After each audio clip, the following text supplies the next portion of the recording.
food shortages, strikes, assassinations, covert attempts to end the war, covert attempts to expand the war. The situation in Russia by now was dangerously unstable. It wouldn't get any better this week, though, as there was yet another political shakeup in Petrograd.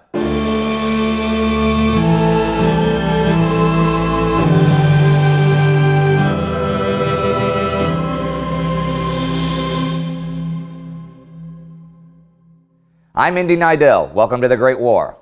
Last week, the new year rolled in, and with it, the Central Powers forces continued rolling in Romania. In neutral Greece, the Allies listed humiliating demands that the Greeks must accept before the Allied blockade would end, and both sides had for weeks been issuing peace notes and responses, none of which seemed like they had any chance to stop the war. There was more of that this week, too. On the 10th came the Allied reply to U.S. President Woodrow Wilson's peace note. It stated that the Allied war aims are necessarily and first of all the restoration of Belgium, Serbia, and Montenegro, with the compensation due to them, the evacuation of the invaded territories in France, in Russia, in Romania, with due reparation. It went on to demand a reorganized Europe based on respect for nationalities, the liberation of Italians, Czechs, Slovaks, other Slavs, and Romanians from foreign domination, and turning the Ottomans completely out of Europe. Germany responded that the Allied concern for small states is pretty hypocritical and pointed out the Irish and the Boers as British examples. The subjugation of North Africa by France, Britain, and Italy, the suppression of foreign nationalities in Russia, and the oppression of Greece, which is unexampled in history. There was a lot more to the notes from both sides about international rights, but you get the general idea. Each side claimed to be the noble one and the injured party. But this was all going to become totally academic soon anyhow. On January 9th, 1917, Kaiser Wilhelm held a Crown Council that would finally address the question of unrestricted submarine warfare. The chief of the naval staff, Admiral Henning von Holtzendorff, not to be confused with Conrad von Holtzendorff, told him that by bringing it back, Britain would be forced to sue for peace within 6 months. He had actually written that in a memo last month, but he reaffirmed those words. The Kaiser wondered what the Americans would think of this, and Holtzendorff replied, "I will give your majesty my word as an officer that not one American will land on the continent."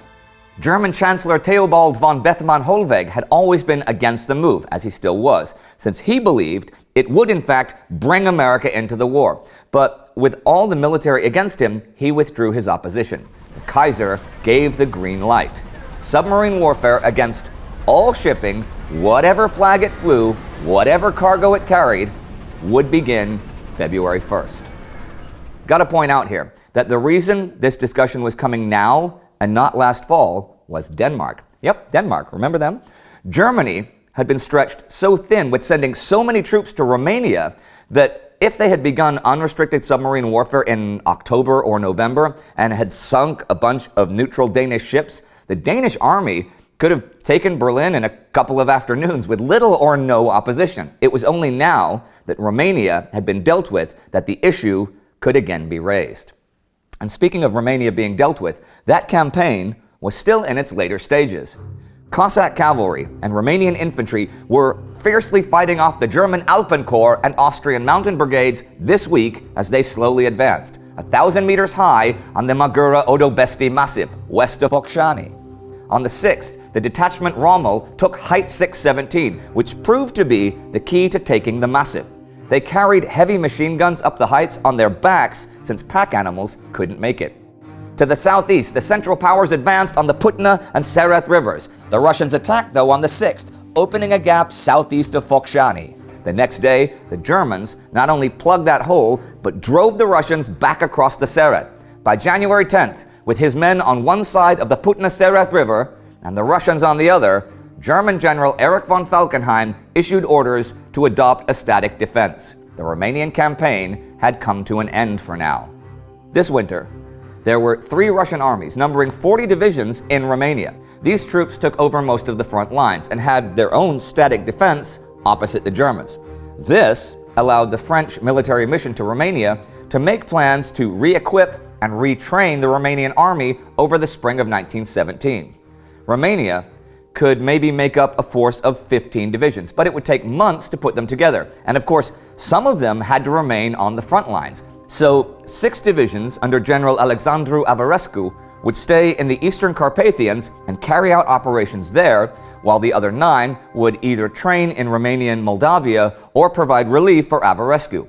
This was a pretty good setup for the Romanians, and it may result in them continuing the fight, but it left the Russians with the lion's share of the defenses of unoccupied Romania. Russian Army Chief of Staff Mikhail Alekseyev had said 5 months ago that Romania's entry into the war would prove a liability for Russia, and for the moment, he appeared to be right.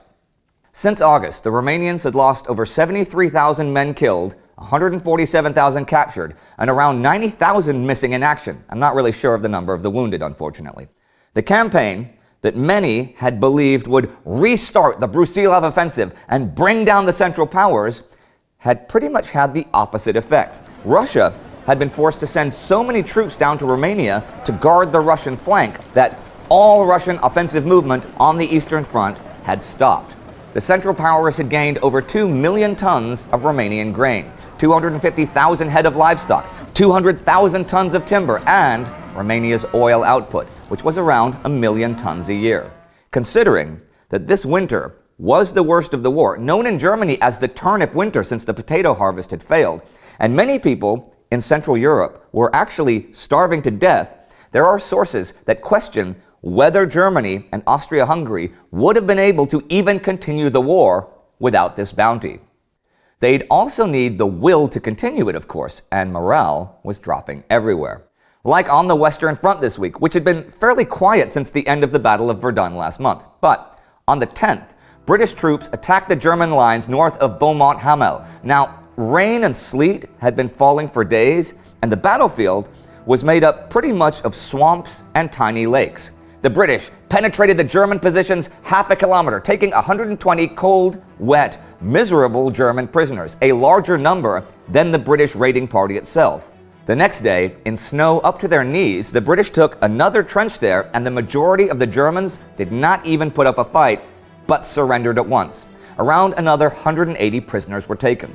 You could see how low morale was by this point in winter. But over in Russia, there was a bit of hope. Rasputin had been murdered only days ago, and there was hope that his machinations would die with him. But Interior Minister Alexander Protopopov simply stepped into Rasputin's place. He maintained his hold over the Tsar by means of spiritualistic seances in which he pretended to have communication with the spirit of the dead monk. All Russia was against Protopopov. In fact, at the palace's New Year's reception, Rodzianko, the president of the Duma, refused to shake Protopopov's hand and turned his back on him, which caused a sensation in the press. Also, when Protopopov entered the rooms of his club in Petrograd, all of the members stood up and walked out. Alexander Trepov, the prime minister, who was, like everybody else but the Tsar and Tsarina, against Protopopov, resigned this week and was replaced by Prince Nikolai Golitsyn. Golitsyn, too, insisted on Protopopov's resignation, but the Tsar refused. Minister of War Dmitry Shuvayev was also removed and replaced with General Mikhail Belyaev. And here are a couple of notes to end the week. On the 9th, the Allies sent an ultimatum to Greece demanding that they accept last week's conditions for lifting the blockade. That same day, the British took Ottoman positions at Rafah and 1,600 prisoners. The whole Sinai Peninsula was now under British control. And the week ends, and with it, the Romanian campaign. Minor actions in the West reveal German despair, while there is yet another government shakeup in Russia. In September 1915, Tsar Nicholas had taken over personal command of the Russian armies.